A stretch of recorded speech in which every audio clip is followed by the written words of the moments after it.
Thanks, Ronaldo. Now, sports tourism has long been mere talk in Jamaica. It's always the next thing to happen, but each time it turns out to be just talk.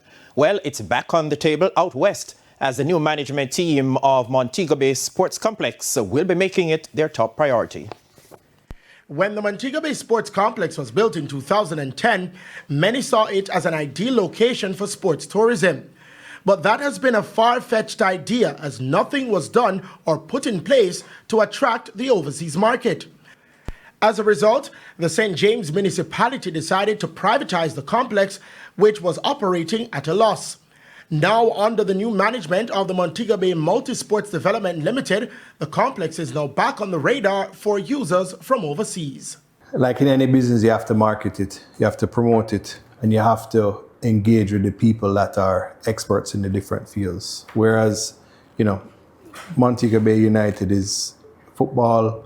There's a lot of people that I've met in my last 3 years, both locally and internationally, that want to be a part of this. Some of them have signed MOU agreements with us already.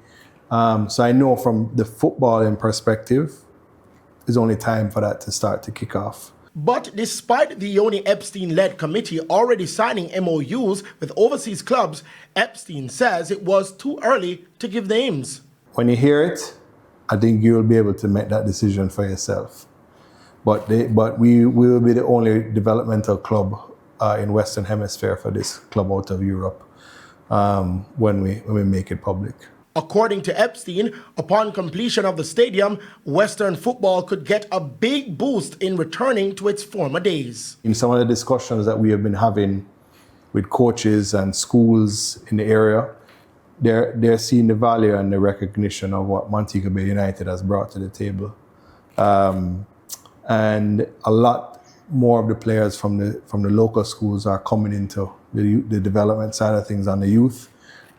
We have a few of the stars from Malden and Cornwall in the senior team.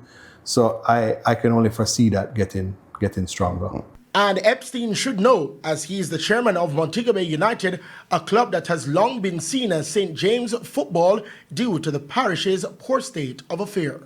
But yeah, Montego Bay United is Western football. It has had a long track record. And it will continue to get even stronger. As I said, when we took over the club in 2023, that within 3 years we'd win the league. This year is the year. The lease of the stadium is 25 years with a 700 million Jamaican dollar investment over that period of time. Christopher Scott, TVJ Sports.